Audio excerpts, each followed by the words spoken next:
Olá, muito boa noite para você. Está começando o programa Jogo Aberto pela TV Tarobá de Londrina. Você que nos acompanha em todo o norte do estado do Paraná pela TV Tarobá e você que nos acompanha também pelo facebook.com/Tarobá Londrina, ao vivo em qualquer lugar. Curta a nossa página, tem também na minha página. Você pode distribuir o sinal da TV Tarobá pelo Facebook para os seus amigos que estiverem fora do estado do Paraná, que estiverem em qualquer lugar do mundo e acompanhar essa entrevista importante que nós vamos fazer hoje. Porque nós vamos falar sobre Sercontel.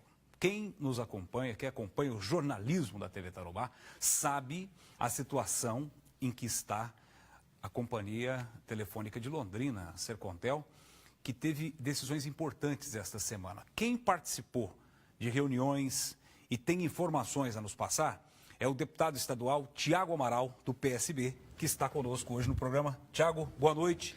Prazer em te receber aqui. Pela primeira vez você vem no meu programa? Satisfação, Fernando. Pela primeira vez, espero voltar mais. Tomara que volte, sim. Com notícia sempre volta. Mas a informação, Tiago, você participou daquela reunião em Curitiba, não é? Com a diretoria da Copel.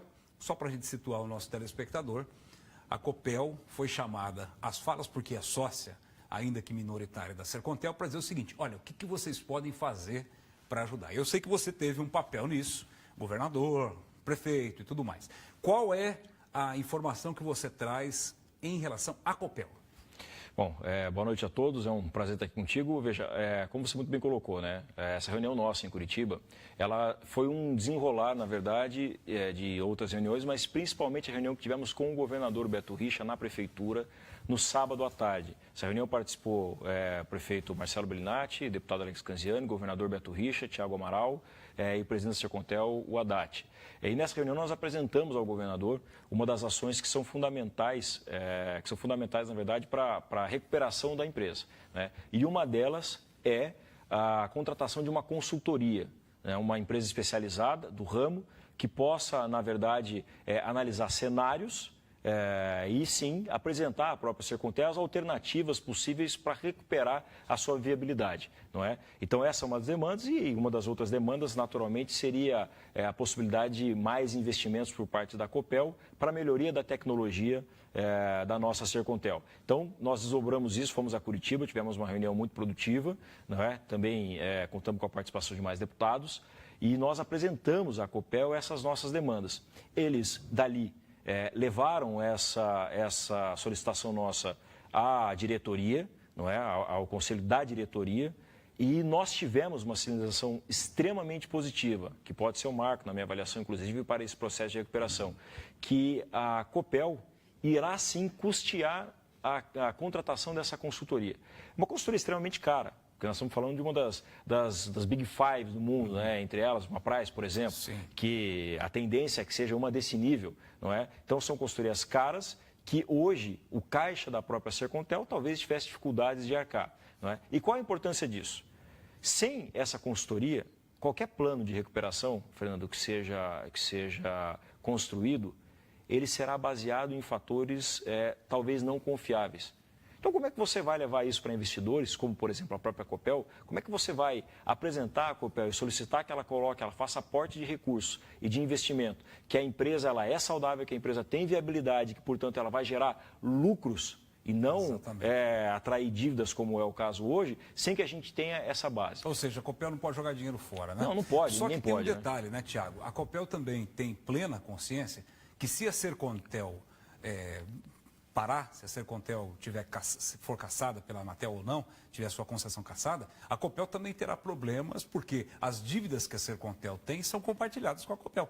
Esse assunto foi determinante lá na reunião, não foi? Foi, né? E ao meu modo de ver, eu acho que é um dos pontos principais, não é? Não só a Copel, mas todo cidadão londrinense. Eu acho que esse é um dos principais fatores que determinaram a participação tão forte das lideranças todas nesse assunto, claro, sob a liderança do prefeito Marcelo Bellinati, que é o principal interessado, do presidente da Sercontel.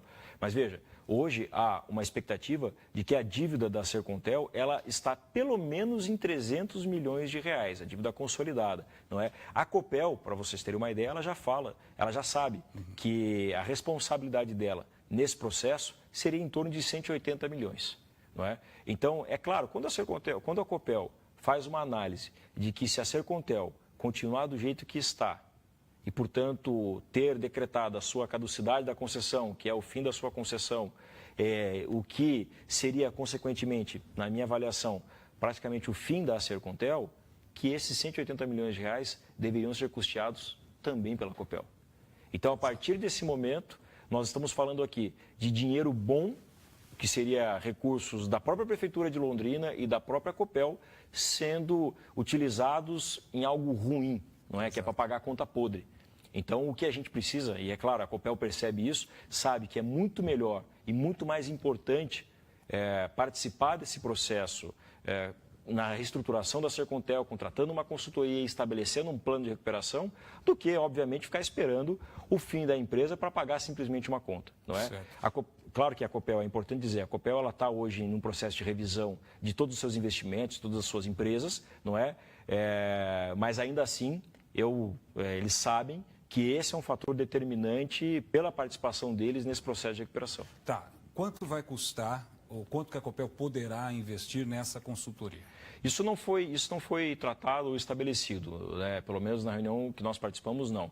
Possivelmente isso deva ter sido tratado na reunião interna da Copel. Tá? Agora, eles não em nenhum momento colocaram como condição para a contratação de uma consultoria o preço. Ou a sinalização que eles nos deram é que eles irão contratar essa consultoria, porque sem ela, efetivamente, eles não conseguem apoiar a Sercontel no plano de recuperação. Então, essa resposta com relação a valores, isso nós não tivemos entrada em relação a isso. Estima-se aí que isso possa custar 2 milhões de reais, 2 milhões e meio de reais, mas é apenas uma estimativa. Certo. Tiago, uma outra coisa. A Sercontel, ela tem dívida com o Estado, ela deve ICMS para o Estado. Acho que em torno de 100 milhões. 100 milhões de reais, e ela tem dívidas trabalhistas. Exato. Ou seja, se o problema se agravar, se acabar e tal, a Sercontel, ela teria que repassar essas dívidas para a Copel, porque a Prefeitura, como um órgão público, como é que ela vai pagar uma ação trabalhista? E vai virar precatório e tal. E há uma informação de que isso recairia para a Copel, por ser uma empresa, não é, de capital aberto, e etc, etc.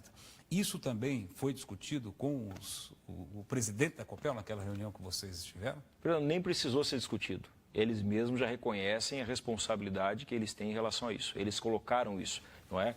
E eu pessoalmente acho que nós temos sim grandes possibilidades de que os dois sócios arquem com esse prejuízo, não apenas a Copel. Na minha avaliação, a Prefeitura de Londrina também poderia ser chamada, se não diretamente na ação trabalhista, mas claro, nas demais ações, demandas, né? Claro, nas demais demandas, fatalmente, por ser sócia, é o risco que a gente corre. Não é? É o risco que a gente corre de ter uma empresa pública. Não tem jeito. Tiago, e a Copel ventilou, antes dessa reunião de vocês, a possibilidade até de abrir mão da Sercontel. Não é? Queria dar a Sercontel, ofereceu ações a R$1 da Sercontel. Uma coisa que... Então, o que poderia levar, se não uma decisão política, não é?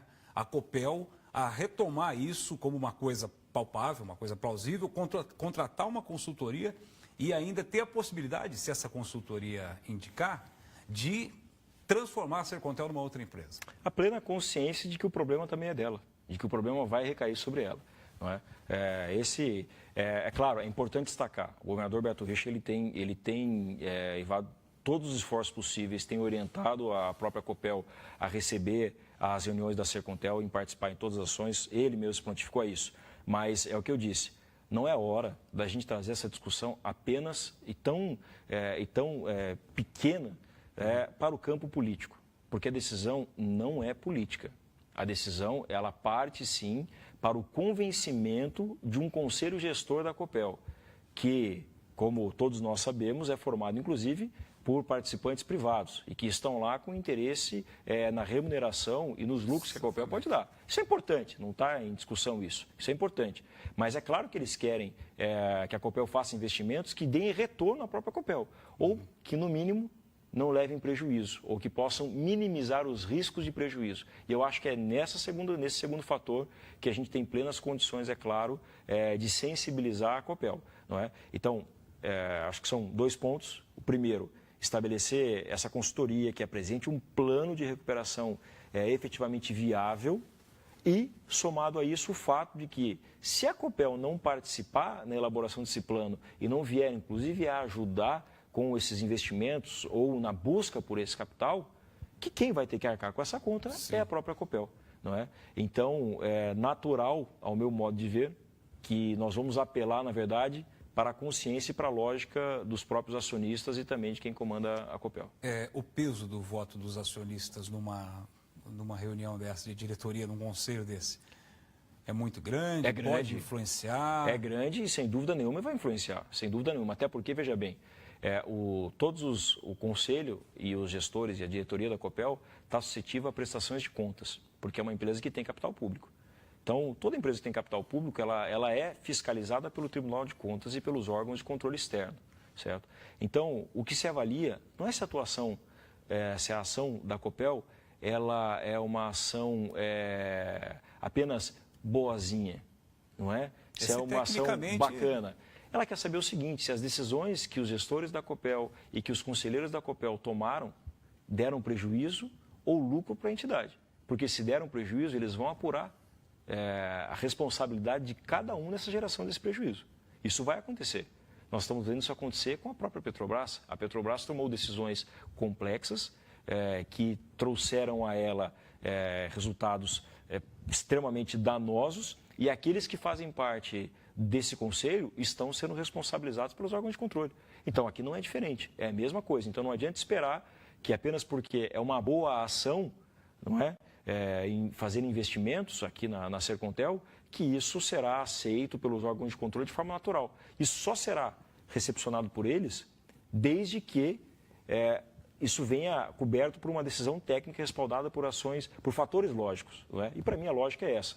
É melhor a gente fazer investimentos para recuperar essa situação positiva da Sercontel do que, é claro, pagar uma dívida pura e simplesmente, que também eles podem ser chamados à responsabilidade por isso. Tiago, eu vou fazer aqui um rápido intervalo e no próximo bloco vamos conversar de outras coisas, assuntos da Assembleia Legislativa, falar um pouco de projetos aqui de Londrina, falar de saúde, não é, que está tão problemática em nossa cidade. Exato. E eu sei que você tem informações a respeito disso. Então, daqui a pouco, depois do intervalo, o deputado Tiago Amaral vai falar sobre esses assuntos aqui no programa Jogo Aberto, que vai para um rápido intervalo, hein?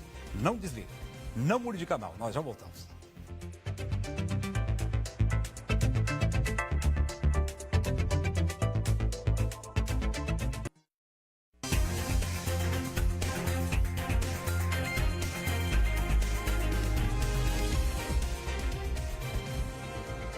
O programa Jogo Aberto está de volta. No primeiro bloco nós falamos muito a respeito da Sercontel. O deputado Tiago Amaral nos trouxe a informação de que a Copel vai bancar uma consultoria, que é fundamental, para saber qual o destino, qual o rumo que a Sercontel poderá tomar e quais as decisões, né? Nortear as decisões que a Copel irá tomar. Mas nós temos outros assuntos com o deputado Tiago Amaral, que na Assembleia Legislativa tem muito assunto polêmico, né, Tiago? Tem bastante. Tem pedágio, tem a questão dos servidores. Aliás, eu queria até te fazer uma pergunta, Tiago. Primeira vez que eu estou te entrevistando aqui no programa, quando teve aquela crise lá do dia 29 de abril, professores em greve, enfim, violência, truculência, vocês, deputados, tiveram um papel ali importante. Em algum momento vocês se sentiram, eu diria, magoados ou se sentiram que o pessoal dos sindicatos foram muito agressivos com vocês em determinados momentos ou não? Fernando, veja, quem está na política tem que compreender o papel de cada um dos atores da nossa sociedade. Nós sabemos a metodologia de trabalho, a linha, a ação do sindicato, nós sabemos a linha política, as ações de governo, nós temos que reconhecer isso. E a partir do momento que você começa a levar isso para o lado pessoal, você começa a misturar as suas decisões. As suas decisões elas deixam de ser lógicas, técnicas e passam a ser, talvez, passionais. E eu nunca vi uma decisão passional trazer um resultado positivo, se não por sorte. E para mim, a política não é sorte. A política ela tem que estar respaldada, sim, por critérios que fundamentam a nossa decisão. Claro que a gente está sujeito a erros, mas que fundamentem as nossas decisões para entregar aquilo que nós entendemos ser a melhor resposta frente àquela demanda, não é? Então, acho que exageros existem dos dois lados, existem sempre dos dois lados, né? Porque quando um exagera, o outro fatalmente na resposta, ele não vai dar a resposta na exata altura do que o outro deu, não é? Isso vai acabar muitas vezes extrapolando. Então, eu acho que é uma situação, para mim, absolutamente natural e normal. Mas vocês foram provocados, né? Teve muita provocação para que houvesse uma reação, né? E muita gente não reagiu. A bancada do Camburão, olha lá os deputados no Camburão, aquela coisa toda, né? E eu senti que houve muita serenidade de alguns, né? Muita tranquilidade, até em situações pessoais, em situações desagradáveis. E para você isso está superado, está tranquilo? Se precisar dialogar hoje com os sindicatos, vocês dialogam normalmente? Fernando, na verdade, basta um acesso rápido às minhas páginas, à minha conta pessoal do Facebook, que vai acompanhar quantidade de reuniões que eu pessoalmente tive enquanto discussão de projetos com a própria APP, com os líderes, com o presidente da APP, o Hermes, com a Marley, que também são figuras, claro, notórias do próprio sindicato, né? São lideranças importantes. Vão acompanhar, inclusive, recentemente agora, numa das discussões que está na Assembleia, a minha participação na definição de algumas estratégias para correções de rumos de uma lei que está em debate hoje, com os professores do Censis, com os professores dos sistemas prisionais, não é? Então, para mim, absolutamente normal, tranquilo. Isso é o que eu vim fazendo na política, dialogar e construir alternativas. Não importa com quem, não importa em qual circunstância. Essa é a minha linha de trabalho. Perfeito. Tiago, eu tenho visto também que você tem feito uma atuação na linha da saúde, liberação de recurso aqui para Londrina, pronto atendimento infantil, recuperação de postos de saúde. Nós já até demos essas notícias e tal, mas nós temos um problema em Londrina, que é a falta de cadeia, falta de espaço em cadeia. Você está acompanhando também essa discussão? Sim. Sistema prisional. Tem alguma perspectiva de vocês trabalharem por uma nova unidade prisional, uma nova cadeia para Londrina? Tem, até tem bastante discussão aqui para Londrina, tem também discussão com relação à cidade de Arapongas e outros aqui nas regiões, não é? Mas hoje o estado do Paraná, ele tem já tem projeto já para a construção de 7 novas penitenciárias no estado. Esses recursos já estão capitalizados, já estão captados, na verdade, são recursos do Banco Mundial, e que serão utilizados realmente para essa construção. Ocorre que hoje o estado do Paraná está realizando os projetos e definindo os locais para essa instalação. Tem, inclusive, muitos estudos e debates envolvendo esse tema, não é? A gente teve o Ministério Público recentemente participando de um Conselho Estadual de Segurança Pública, que fez até um posicionamento, né, em relação ao próprio governo do Estado, exigindo ou questionando ao governo do Estado quais seriam os prazos. Exato. Nós temos uma participação de extrema importância do Tribunal de Contas do Estado, que está fazendo uma auditoria forte dentro do sistema prisional, porque eles querem entender o porquê que nós gastamos R$ 3.500 por mês com cada um dos presos e ainda assim eles não conseguem, mesmo com esse preço caro, não conseguem retornar à sociedade de forma ressocializada, não é? E eu conheço a política de muita gente hoje em dia, em função da segurança pública, de bandido bom, bandido morto e coisas do gênero.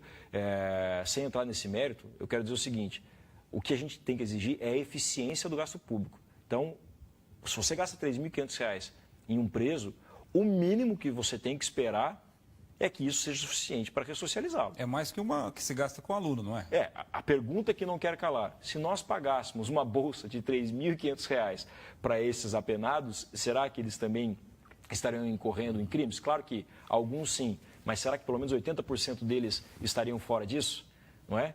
Então, é claro que o debate com relação ao sistema carcerário tem que ser feito, tem que ser travado. Então, a gente está nesse ponto e, como você colocou, o estado do Paraná tem uma deficiência nisso, que é uma deficiência histórica, mas que está sendo corrigida agora, que eu espero que seja corrigida agora com a construção desses novos presídios. Mas é lógico, isso tem que ser questionado da própria CESP, que é quem está conduzindo esse processo. Tá, na área de saúde, então, o que nós vamos ter de novidade para Londrina nos próximos meses ou do ano que vem? O que nós vamos ter? Novas unidades, reformas, o que vem por aí?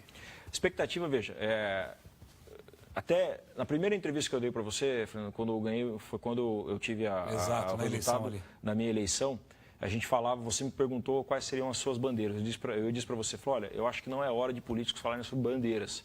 Eu acho que o grande ponto, que é o que me traz a política, é a política sendo feita de forma mais técnica e respaldada, é claro, com a sensibilidade social, que isso deve ser um político, mas ela deve ser feita de forma técnica. E a melhoria da gestão pública deve ser o grande ponto.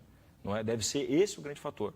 E quando você olha a cidade de Londrina e você precisa implementar a retomada do desenvolvimento da cidade, que a cidade paralisou, não é? A gente percebe que nós fomos ultrapassados nos últimos anos aí, por outras cidades em termos de investimento, não nos últimos anos, nas últimas décadas, né? Estamos tentando correr atrás desse prejuízo.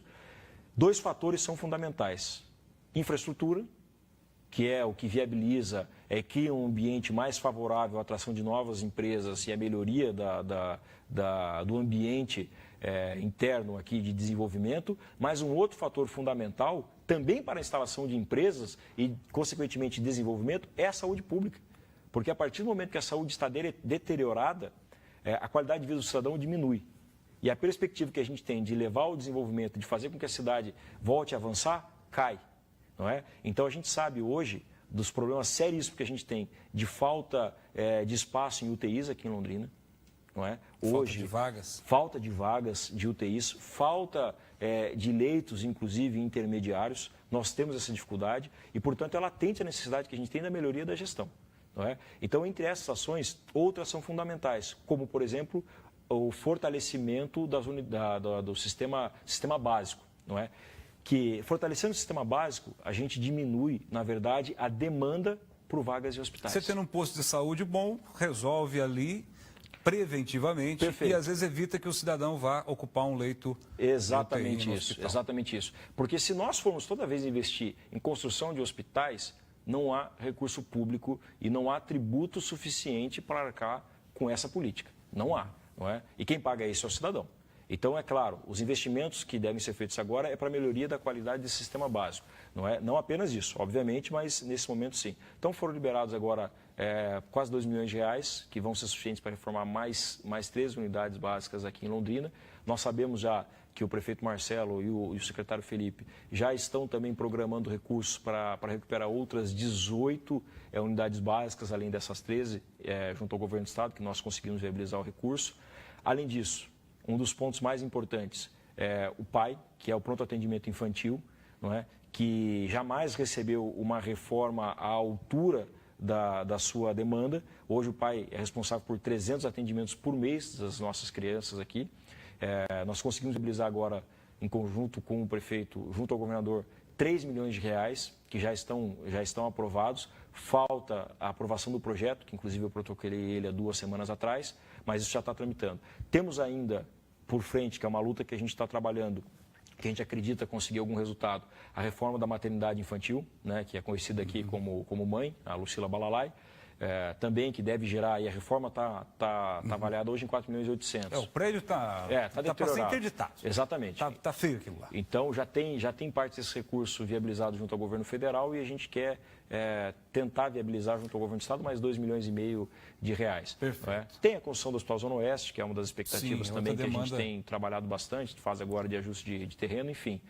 Nessa área de saúde, a gente acredita que com essas ações a gente pode sim mudar o patamar aqui da saúde de Londrina. Tá legal. Tiago, nosso tempo está quase terminando, mas eu quero te perguntar também sobre a questão do ensino superior no Paraná. Você daqui está acompanhando a discussão do Meta 4, que é a universidade, não só de Londrina, mas as outras também relutam em aderir. Não é? E depois que se divulgou aquele site da transparência, houve até um mal-estar, porque a sociedade conheceu ali como que funciona a distribuição ali de benefícios, como TID, como gratificação, etc, etc. Isso gerou um mal-estar. Qual que é a tua visão a respeito disso? A gente sabe que o teu pai é o presidente do Tribunal de Contas, então o Tribunal de Contas está insistindo muito nessa questão da transparência. Eu gostaria que você desse a sua opinião a respeito disso. Não, veja, primeiro que a transparência ela não é mais uma opção, né, dentro da estrutura pública, ela é uma necessidade. Isso é um processo irreversível. Então, é lei, né? Inclusive. É lei, e quanto mais transparente forem as contas públicas, melhor será a nossa capacidade de avaliar a efetividade desses serviços prestados. Eu gosto muito de trabalhar com resultados. Então, quanto que nós estamos colocando de dinheiro e quanto que está retornando de qualidade de serviço. Não é? Isso dependente se é universidade, dependente se é administração direta, se é indireta, isso para mim pouco importa. Não é? Então, isso é um caminho natural.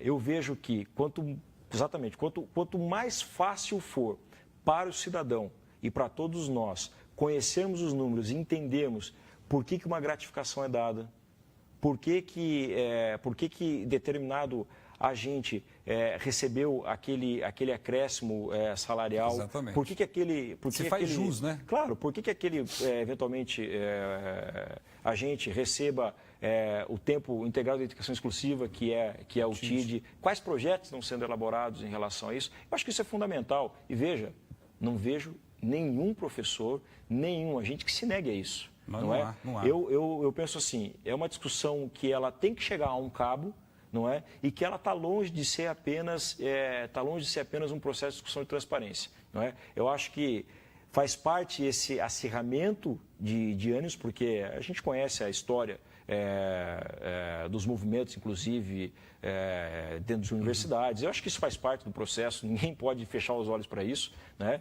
Então isso é uma coisa natural. Então eu acredito que isso vai chegar a um termo que pode ser, inclusive, com a autonomia total para as universidades, onde o governo do estado repasse um percentual fixo do seu orçamento para as universidades, elas sejam responsáveis por gerir as suas receitas e as suas despesas. E aí, se vai fazer investimento, se vai dar em aumento de salário, está na responsabilidade da própria universidade. E não perde autonomia por causa disso. Pelo contrário, ganha mais autonomia. Não é? Essa é uma das discussões. Também não estou dizendo que é certa. Não é antes que já nos crucifiquem. Não é isso. Estou dizendo que esse é um dos caminhos, que tem inclusive uma comissão hoje que fazem parte aqui, a Sociedade Civil Organizada de Londrina. Quero destacar a participação do Nivaldo Benvenho nisso, que tem sido um ator importante nesse processo, na condução dessa discussão.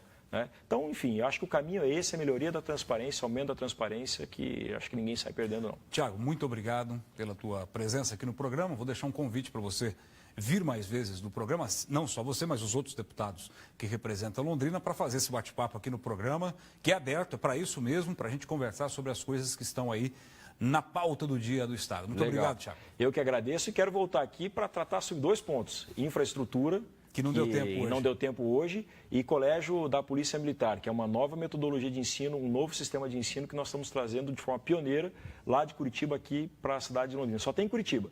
Vamos trazer agora para Londrina e, pelo caminhar das ações, 2018 já iniciamos com esse colégio lá onde era o Colégio São José. Perfeito. Muito obrigado, então, deputado Tiago Amaral, participando do Jogo Aberto da Tarobá neste sábado. Semana que vem nós voltamos com outro convidado. Obrigado pela audiência e até lá. Tchau.